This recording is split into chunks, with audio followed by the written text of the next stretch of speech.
The Jayson Tatum injury is bad. I don't think you need me to tell you that. If you're a Celtics fan, you definitely don't need me to tell you that.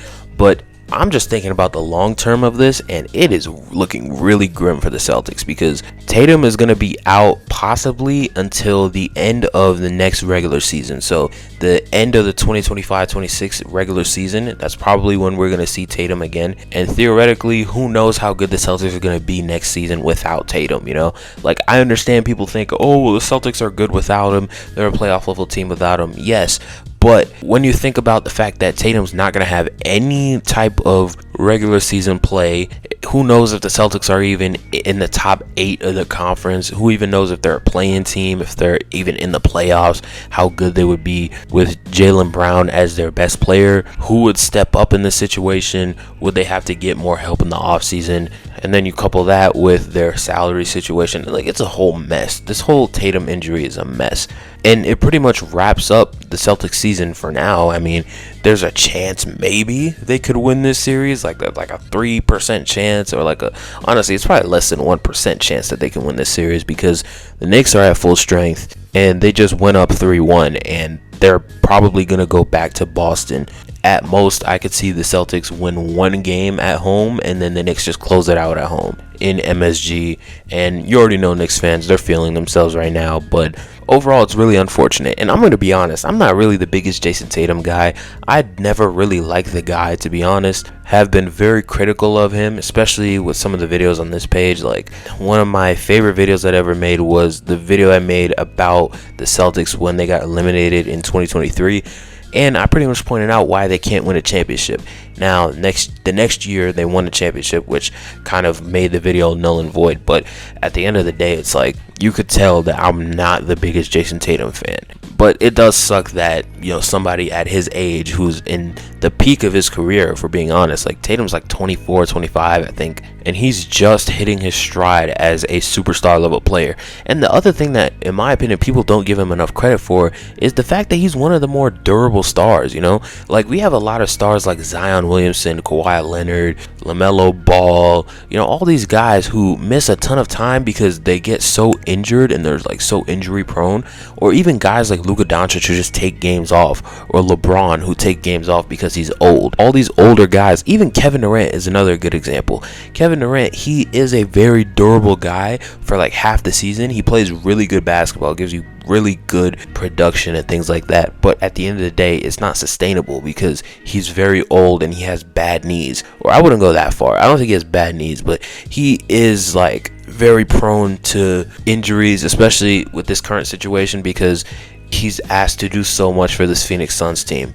But Jayson Tatum is one of the more consistent stars in the NBA. He rarely misses games, rarely takes time off, and rarely gets injured. So for something like this to happen is just unfortunate, especially when you consider the magnitude of the injury. Like, this guy's going to be out for all of next season. And again, this is Achilles tear too. Who knows if he's going to be the same player? Like, obviously, we have guys like Kevin Durant who came back from Achilles tears and things like that, but at this current age, like, he could lose a step athletically. He may not have that same speed that he has. Like, you never know with these types of injuries, especially because all these variables outside of his control, like, he could re-aggravate it. Maybe the recovery process is longer than expected. You never know. But what this says for the Celtics, to me, is very concerning because the Celtics already have a second apron problem. They're already spending so much money on this team, and they have very talented players. Like, you got Derek White, Jrue Holiday, Kristaps Porzingis, Jaylen Brown, obviously, who's your second star.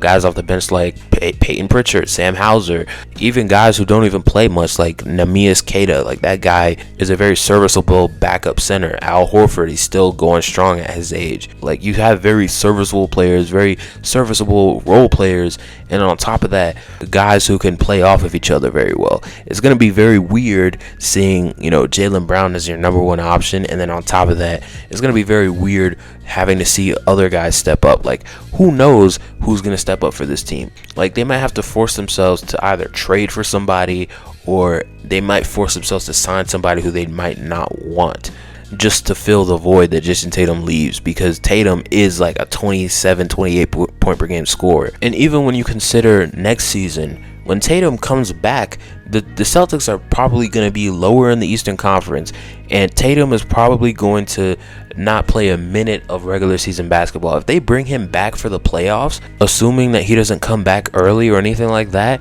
who knows how good he's going to be, and who knows how the dynamic of the team is going to change. And also, another point that I just thought of just on the fly, this is going to be narrative hell for the Celtics fans, because if Jaylen Brown has like an MVP level season, which is unlikely, but if he has a season like where he's averaging like 25, 6, and 3 on really good splits, and like he's balling out, you already know the Tatum versus Brown comparisons are going to be hell, bro. They are going to be everywhere.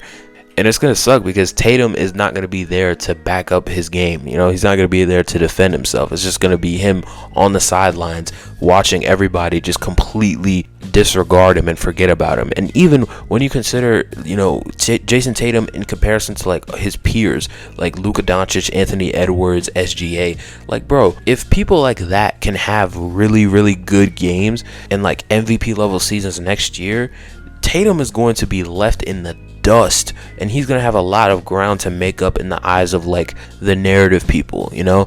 Like, he might fall out of somebody's top 10 at some point. I feel like that's how bad it might get.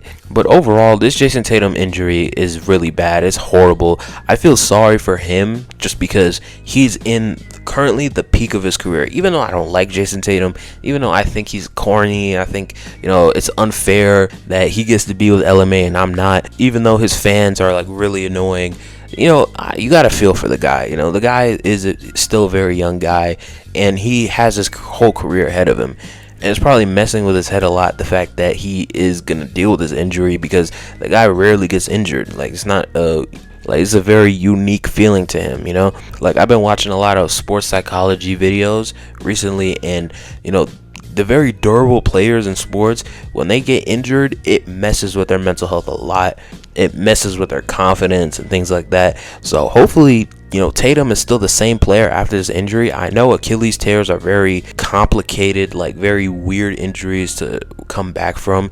The only real player that has come back from an Achilles injury and has looked semi the same is Kevin Durant. Kevin Durant is still a superstar level player, but it's like, it's obvious the way that he moved when he was in OKC and Golden State is not the same that he's moving now. But at the end of the day, he's still Kevin Durant, you know. I hope Jayson Tatum can still be Jayson Tatum even despite this injury. And watching the Celtics for the next 2 years is going to be interesting too, because the dynamic is about to change a lot. Jaylen Brown as the number one option is going to be really weird. Like, it's going to be really weird seeing him have the ball in his hands that much. And not to mention, the playoffs have gotten a little bit more interesting now that the Celtics are kind of out of the equation. Before, the Celtics were 100% my pick to come out of the East.